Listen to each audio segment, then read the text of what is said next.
Hello students, एक बार फिर से स्वागत है आपका अपने यूट्यूब चैनल है स्टडी ज्ञान पे। तो जैसा कि आप सबको पता ही है कि आपकी लगातार इस चैनल पे बीएससी सेकंड ईयर मैथ्स की क्लासेस चल रही है, जिसमें हमने 3-4 क्लासेस पहले ही आपके जो फोर्थ मेथड था लीनियर इक्वेशन मेथड यानी रेखिक अवकल समीकरण मेथड, इसे हमने स्टार्ट करा था, जिसकी लगभग 3-4 क्लासेस आपकी हो चुकी है। और आज इसी मेथड से रिलेटेड आज आपकी लास्ट क्लास होने वाली है। इसके बाद जो नेक्स्ट क्लास में हमारा नया मेथड जो फिफ्थ मेथड है बर्नौली इक्वेशंस, हम उसे स्टार्ट कर देंगे। और आज की क्लास आपके लिए यहाँ पर काफ़ी ज़्यादा मोस्ट इंपॉर्टेंट होने वाली है, क्योंकि आज की क्लास में काफ़ी मोस्ट इंपॉर्टेंट क्वेश्चन हम आपके लेके आए, जो कि आपकी बुक के क्वेश्चन से और काफ़ी बार पूछे गए क्वेश्चन से। इसलिए आज आप इस क्लास को पूरा एंड तक जरूर देखिएगा। और जो भी स्टूडेंट्स इस चैनल पर नए हैं इसे सब्सक्राइब जरूर कर लीजिएगा, क्योंकि यहाँ पर आपको हमेशा बीएससी से रिलेटेड स्टडी मटेरियल प्रोवाइड करवाया जाता है। साथ में जिन स्टूडेंट ने इसे पहले की क्लास नहीं दे रखी, तो हमने इसके सेपरेट प्ले लिस्ट बना रखी है, जिसका लिंक आपको डिस्क्रिप्शन में मिल जाएगा। तो आज का यहाँ पर आप फर्स्ट क्वेश्चन देख सकते हैं, जो कि क्या सॉल्व यानी हल कीजिए dy upon D x plus 2y tan x equal to sine X. अब इस क्वेश्चन में क्या अलग दे रखा है, तो यहाँ पर आप देखेंगे, यहाँ पर हमें एक गिवन कर रखा है, दिया है कि y इक्वल टू 0, तब यहाँ पर x इक्वल टू क्या होगा π/3। यहाँ पर आपको क्या लाना है, यहाँ पर आप देखेंगे यहाँ पर y इक्वल टू तो क्या दे रखा है आपको 0 दे रखा है, तब यहाँ पर x इक्वल टू π/3। तो यहाँ पर y की वैल्यू दे रखी है और x की वैल्यू दे रखी है, तो उसको रख के आपको इसके लीनियर इक्वेशन मेथड से आपको इसको सॉल्व करना होगा। तो यहाँ पर आप सॉल्यूशन में देखिएगा, सबसे पहले सॉल्यूशन में यहाँ पर जो हमारी इक्वेशन है इसे हम लिख देते हैं। इस इक्वेशन में यहाँ पर आप देखिएगा पहले से ये कैसी बनी हुई है, लीनियर इक्वेशन फॉर्म में यहाँ पर आपकी इक्वेशन बनी हुई है रेखिक अवकल समीकरण के रूप में। अब यहाँ पर आप कैसे पहचानेंगे, तो आप देखिएगा यहाँ पर dy अपॉन डी एक्स है, और dy अपॉन डी एक्स के साथ में यहाँ पर आप देखेंगे क्या आता है, py आता है। तो y के साथ में क्या दे रखा है, y के साथ में x की वैल्यू होनी चाहिए। तो x की वैल्यू क्या है 2 और tan x, यहाँ पर tan x दे रखा है, तो 2 tan x क्या हो जाता है, यहाँ पर p की वैल्यू आ जाती है। साथ में इक्वल टू के उधर भी यहाँ पर आपकी किसकी वैल्यू होनी चाहिए, x की, क्योंकि यहाँ पर डेरिवेटिव dy अपॉन dx है। जब dy अपॉन dx होता है तो p की वैल्यू भी x के रूप में आती है और q की वैल्यू भी x के रूप में आती है। तो यहाँ पर आप देखेंगे कि यहाँ पर q की वैल्यू भी यहाँ पर x के रूप में sin x आ रहा है, तो ये आपकी q की वैल्यू हो जाएगी, और 2 tan x है वो किसकी वैल्यू हो जाएगी, आपकी p की वैल्यू हो जाती है। तो आप देखिएगा हमें यहाँ पर डायरेक्ट पहले से बना रखा है, तो यहाँ पर 2 tan x तो p की वैल्यू हो जाएगी, और sin x q की वैल्यू हमारे यहाँ पर आ जाती है। अब जैसे p और q की वैल्यू आ जाती है, उसके बाद आपको उसका क्या निकालना होता है, IF निकालना होता है, इंटीग्रेटिंग फैक्टर यानी समाकलन गुणांक निकालना होता है, जिसका फॉर्मूला क्या होता है, e की पावर इंटीग्रेशन p dx होता है। जब भी dy अपॉन dx से डेरिवेटिव हो तो इसका फॉर्मूला क्या होता है, IF का e की पावर इंटीग्रेशन p dx होता है। ओके, तो यहाँ पर आप देखिएगा, तो हम p की जगह क्या लिख देंगे, यहाँ पर हमारे निकाला था अभी 2 tan x, हमने रख दिया 2 tan x, साथ में इधर आप dx भी रख दीजिएगा। अब यहाँ पर आप देखिएगा, यहाँ पर 2 है, 2 कैसा होता है, कांस्टेंट वैल्यू होती है, नेचुरल वैल्यू होती है, इसका समाकलन में कोई काम नहीं, इसलिए इससे हम इसे समाकलन इंटीग्रेशन के बाहर लिख देते हैं। और tan x का इंटीग्रेशन क्या होता है, तो tan x का इंटीग्रेशन यानी समाकलन क्या होता है, log sec x होता है, तो उसे हमने यहाँ पर लिख दिया है। उसके बाद आप देखिएगा कि log के आगे क्या लिखा हुआ है, यहाँ पर 2 लिखा हुआ है, तो जब भी log के आगे कोई यहाँ पर कांस्टेंट वैल्यू होती है तो उसकी क्या बन जाती है, पावर बन जाती है। तो ये 2 उठ के कहाँ जाएगा, यहाँ पर इस पे सेक पे यहाँ पर आ जाएगा, तो ये क्या बन जाएगा, सेक स्क्वायर एक्स यहाँ पर आपका आ जाता है। यहाँ पर सेक एक्स स्क्वायर लिखा है, आप इसे यहाँ पर सेक स्क्वायर एक्स लिख लीजिएगा, ठीक है। यहाँ पर आ गया। उसके बाद आप देखिएगा कि ई से यहाँ पर लॉग हट जाएगा और क्या आ जाएगा, यहाँ पर सेक एक स्क्वायर एक्स यहाँ पर आपके आ जाता है, और ये क्या होता है, हमारा आई एफ निकल के हमारा यहाँ पर आ गया। और जैसे आई एफ आ जाता है उसके बाद आपको इसका सॉल्यूशन लगाना होता है। सॉल्यूशन का फॉर्मूला क्या होता है, सॉल्यूशन का फॉर्मूला होता है y i f equal to integration q i f d x plus c होता है। तो यहाँ पर सभी वैल्यू को रख दीजिए। आई एफ अभी हमने निकाला क्या है, सेक स्क्वायर एक्स, इसे रख दिया वाई का वाई इक्वल टू में यहाँ पर इंटीग्रेशन, फिर यहाँ पर देखिए क्यू की वैल्यू अभी निकाली थी हमने, साइन एक्स आई थी, साइन एक्स रख दी। आई एफ की वैल्यू अभी हमने निकाली सेक स्क्वायर एक्स, इसे रख दी डी एक्स प्लस सी, यहाँ पर हमारे आ जाता है। उसके बाद आप सॉल्व करेंगे तो यहाँ जो सेक स्क्वायर एक्स है इसको हम 2 लिख देते सेक एक्स, और यहाँ पर भी दोबारा सेक एक्स, क्योंकि मल्टीपल होकर दोबारा यहाँ स्क्वायर बना देगा, इससे हमने 2 लिख दिया। अब ऐसा क्यों किया, तो यहाँ पर आप देखिएगा कि यहाँ पर जो साइन एक्स है, ठीक है, और यहाँ पर जो सेक एक्स है इसको तो हमने आगे लिख दिया यहाँ पर, और यहाँ पर एक को जो सेक एक्स बचा इसकी जगह हम क्या लिख सकते हैं, इसका फॉर्मूला आपको अच्छी तरह पता है, सेक एक्स को हम 1 अपॉन कॉस एक्स लिख सकते हैं, तो वही हमने करा है। साइन एक्स को हमने यहाँ पर ऊपर लिख दिया, और जो ये वाला सेक एक्स था उसको 1 अपॉन कॉस एक्स लिख सकते हैं, तो यहाँ पर हमने 1 अपॉन कॉस एक्स लिख दिया है। यानी एक तरह से कह सकते हैं हमने साइन के नीचे अपॉन में कॉस यहाँ पर लगा दिया है। तो आप देख सकते हैं यहाँ पर ये आ गया। उसके बाद में साइन अपॉन कॉस क्या होता है, तो साइन अपॉन कॉस tan होता है, इसे हमने लिख दिया है। तो यहाँ पर आप देखिए इंटीग्रेशन में क्या आ जाता है, हमारे सेक एक्स और tan x d x plus c आ जाता है। अब आप देखिएगा कि इंटीग्रेशन में सेक एक्स और tan x ये किसका यहाँ पर इंटीग्रेशन होता है, तो आप देखेंगे किसका समाकलन होता है, तो ये सेक एक्स का यहाँ पर होता है, तो यहाँ पर आपका ये आ गया है। ओके, उसके बाद आप नेक्स्ट देखिएगा तो यहाँ पर आपकी ये क्या हो जाती है, इक्वेशन नंबर 1 आ जाती है। अब आपकी जो इक्वेशन नंबर 1 आई है, इक्वेशन नंबर 1 में आपके जो क्वेश्चन में देखिएगा y की वैल्यू क्या दे रखी थी 0, x की वैल्यू क्या थी π/3, इसको आपको इस इक्वेशन नंबर 1 में रखना होगा। यहाँ पर आप देखिए, अगर ये सिंपल क्वेश्चन होता हमारा, जैसे कि हमने पिछले कई काफ़ी सारे क्वेश्चन करें, तो यही क्या हो जाता, आपका आंसर हो जाता। लेकिन अब इसमें क्वेश्चन में और चीज़ पूछ रखी है आपके, यहाँ पर क्या गिवन कर रखा है कि y की वैल्यू तो 0 यहाँ पर दे रखी है और x की वैल्यू π/3, इसे रख दीजिए। y की वैल्यू की जगह क्या रख देंगे, 0 रख दिया। सेक स्क्वायर, यहाँ पर x की जगह क्या रख देंगे हम, तो x की जगह यहाँ पर आपको रखना होगा π/3, यहाँ पर आप π/3 लिख लीजिएगा। क्या आ जाएगा यहाँ पर, सेक स्क्वायर यहाँ पर और π/3 आपके आ जाता है। इक्वल टू में क्या रहता है, यहाँ पर आपके देखिएगा कि सेक और यहाँ पर x की जगह पे आपको क्या लिखना होगा, π/3 लिखना होगा, फिर प्लस सी यहाँ पर आपके आ जाता है। अब आप इसे सॉल्व कीजिएगा, तो जब यहाँ पर मल्टीपल में क्या दे रखा है, 0, 0 किसी से भी मल्टीपल होगा तो वो पूरा ही 0 बना देगा, यानी पूरी वैल्यू कैसे हो जाएगी, 0 हो जाएगी। आप यहाँ पर देख सकते हैं। उसके बाद आप यहाँ पर नेक्स्ट देखिएगा, यहाँ पर क्या है, सेक π/3। अब आप देख सकते हैं कि पाई की वैल्यू क्या होती है, तो पाई की वैल्यू होती है 180 डिग्री, हम पाई को कहते हैं। उसके अपॉन में क्या लगा हुआ है, 3, π/3, यानी एक तरह से कह सकते हैं 180 डिग्री अपॉन 3। तो ये क्या हो जाता है आपके 60 डिग्री हो जाता है। क्या हो जाता है, 60 डिग्री। तो आपको बताना है कि सेक 60 डिग्री की वैल्यू क्या होती है, तो आपको ये टेबल याद ही होगी। तो सेक 60 डिग्री की वैल्यू होती है आपकी 2। क्या होती है, 2 होती है, जो कि ट्रिग्नोमेट्री टेबल आपने पढ़ रखी होगी 12th क्लास में। तो उसके अकॉर्डिंग ये कि सेक 60 की वैल्यू क्या होती है, 2 होती है। तो हमने यहाँ पर 2 लिख दिया है, प्लस सी यहाँ पर आपके आ जाता है। और यहाँ पर इक्वल टू में 0 तो चल ही रहा है, यहाँ पर आप π/3 लिख लीजिएगा। ओके, तो ये पूरी वैल्यू 0 होगी, इक्वल टू में 2 प्लस सी आ जाता है। अब आप देखेंगे सी यहाँ पर है, तो इस 2 को हम क्या ले जाते हैं, इक्वल टू के उधर, तो ये -2 हो जाएगा। तो हमारी सी की वैल्यू क्या निकल के आ गई है, सी की वैल्यू आ गई, सी इक्वल टू -2 हमारे आ जाता है। अब इस सी की वैल्यू का क्या काम, तो अब आपकी जो सी की वैल्यू आई है, इसको दोबारा आपको कहाँ रखना होगा, आपकी इक्वेशन नंबर 1 में रखना होगा। तो यहाँ पर आप देख सकते हैं, यहाँ पर सी लिखा हुआ है, तो इस सी की जगह हम क्या लिख देते हैं, -2 लिख देते हैं, क्योंकि अभी हमारी सी की वैल्यू -2 आई है। तो यहाँ पर आप देखिएगा कि y सेक स्क्वायर एक्स यहाँ पर आ गया, इक्वल टू में सेक एक्स यहाँ पर लिख दिया, और सी की वैल्यू अभी जो -2 आई है उससे हमने लिख दिया। और ये क्या आ चुका है, हमारा आंसर निकल के आ गया। आप देख सकते हैं, काफ़ी सिंपल क्वेश्चन था। बस इस प्रकार के अगर आपके क्वेश्चन आ जाते तो पहले तो आपको पूरा लीनियर इक्वेशन से इसे सॉल्व कर लेना है। लास्ट में अगर आपके जो y और x की वैल्यू रखकर आपको किसकी वैल्यू निकाल लेना है, c की वैल्यू, और c की वैल्यू को आपको दोबारा इक्वेशन नंबर 1 में रख देना है। बस इसमें हमें इस प्रकार के क्वेश्चन में यही काम करना होता है। आई होप आपको ये क्वेश्चन अच्छी तरह से समझ में आ चुका होगा। और ये वाला क्वेश्चन काफ़ी बार यूनिवर्सिटी एग्जाम में पूछा गया क्वेश्चन है, इसलिए आप इसे मोस्ट इंपॉर्टेंट लगा लीजिएगा, इसके आने के काफ़ी ज़्यादा चांस बने रहते हैं। अब बात करते हैं हम यहाँ पर नेक्स्ट क्वेश्चन की। इस क्वेश्चन को स्टार्ट करने से पहले भी अभी तो भी जिन स्टूडेंट्स ने सेशन को लाइक नहीं करा है, तो जल्दी से सेशन को लाइक कर दीजिए। तो यहाँ पर आप देख सकते हैं नेक्स्ट क्वेश्चन क्या है, सॉल्व यानी हल कीजिए। x ब्रैकेट में x-1 dy/dx minus x-2 bracket के बाहर y equal to x³ bracket में x-1 है, यहाँ पर हमें दे रखा है।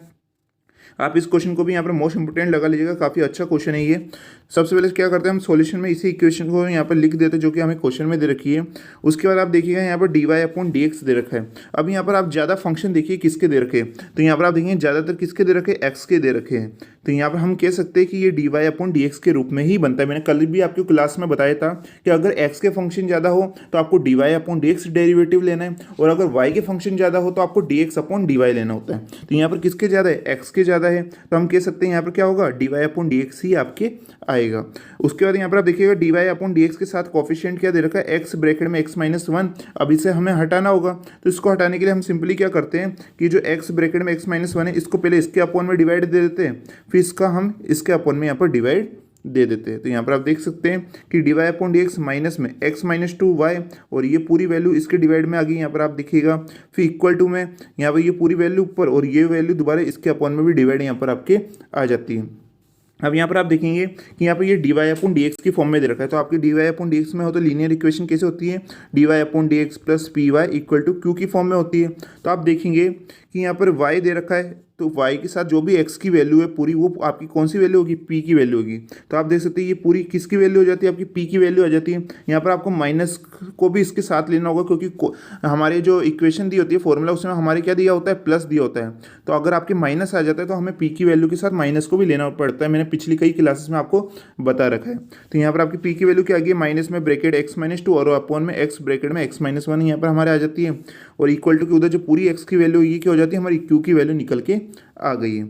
अब आपको क्या निकालना होगा, IF निकालना होगा, इंटीग्रेटिंग फैक्टर यानी समाकलन गुणांक निकालना होगा, जिसका फॉर्मूला क्या होता है, e की पावर इंटीग्रेशन p dx होता है। सबसे पहले p की वैल्यू क्या है, तो p की वैल्यू यहाँ पर अभी हमने निकाली ये पूरी, तो इसे हम यहाँ पर रख देते हैं, जैसे कि आप देखिएगा। और यहाँ पर माइनस को हमने बाहर रखा है, ठीक है, हमने माइनस को बाहर रख दिया, और यहाँ पर ये पूरी p की वैल्यू आ जाती है। फिर उसके बाद यहाँ पर आपको इसको क्या करना होगा, सॉल्व करना होगा। सॉल्व करने के लिए यहाँ पर आप देखेंगे ऊपर x-2 आ रहा है, तो इसको सॉल्व किस प्रकार से करें, क्योंकि इस प्रकार से सॉल्व करना थोड़ा मुश्किल हो जाता है। तो हमें यहाँ पर नीचे x-1 दे रखा है, तो अगर हम ऊपर भी x-1 बना दें किसी भी तरह से तो हम इसे सॉल्व कर सकते हैं। इसलिए हम क्या करते हैं, हमने काफ़ी सारी क्लास में ये ऑलरेडी कर चुके हैं, तो हम यहाँ पर प्लस एक्स कर देते हैं और माइनस एक्स कर देते हैं, जिससे आपकी इक्वेशन बैलेंस में भी रहेगी और हमें x-1 भी बना पाएंगे। तो हमने क्या कर दिया, ऊपर हमने प्लस एक्स कर दिया और माइनस एक्स हमने यहाँ पर ऐड कर दिया। ओके, प्लस एक्स और माइनस एक्स कर दिया। अब इससे क्या होगा कि यहाँ पर एक्स दे रखा है और यहाँ पर भी एक्स दे रखा है, तो इसे हम 2x लिख सकते हैं। हाँ बिल्कुल लिख सकते हैं। यहाँ पर -2 आ जाता है, यहाँ पर भी -2, और ये जो माइनस एक्स बचा है तो यहाँ पर भी माइनस एक्स हमारे यहाँ पर बाहर आ जाता है। अब आप देखेंगे यहाँ पर 2x और 2x -2 है, तो इन दोनों में से हम क्या करते हैं, 2 को कॉमन ले लेते हैं। जैसे 2 को कॉमन लेंगे, ब्रैकेट में क्या आ जाएगा, x-1 और माइनस एक्स, और अपॉन में भी ये वैल्यू यहाँ पर आपके आ जाती है। आप देख सकते हैं यहाँ पर आपकी ये वैल्यू आ गई है। अब आपको इसको सॉल्व करना होगा। सॉल्व किस प्रकार से करेंगे, तो 2x-1, और पहले यहाँ पर जो 2x-1 है इसको इसके अपॉन में लेंगे, उसके बाद में हम यहाँ पर जो x है इसके अपॉन में x ब्रैकेट में x-1 हम यहाँ पर लेने वाले हैं। तो क्या होगा, यहाँ पर सबसे पहले आपने 2 ब्रैकेट में x-1 के अपॉन में x यहाँ पर ब्रैकेट में x-1 लिया, तो x-1 से x-1 कट हो गया, क्या बचा, 2/x बचा, तो यहाँ पर 2/x आ जाता है। फिर यहाँ पर आप देखेंगे यहाँ पर माइनस लगा हुआ है, तो यहाँ पर भी माइनस लगा हुआ है। फिर आप देखेंगे x के ब्रैकेट x के अपॉन में हमें क्या लेना है, x ब्रैकेट में x-1 लेना है, तो यहाँ पर हम ले लेंगे और x से x कट हो जाएगा, क्या बचेगा, केवल x-1 बचेगा, तो यहाँ पर क्या आ जाता है, 1/में x-1 यहाँ पर आपके आ जाता है, साथ में dx। ओके, अब इसको आपको सिंपली क्या करना है, इसका समाकलन यानी इंटीग्रेशन करना है। अब इंटीग्रेशन आपका ज़्यादा मुश्किल नहीं है। 2/x का क्या हो जाएगा, 2 तो वैसा का वैसा, क्योंकि ये कैसा है, 2 तो वैसा का वैसा ही आएगा, क्योंकि ये तो कांस्टेंट वैल्यू है।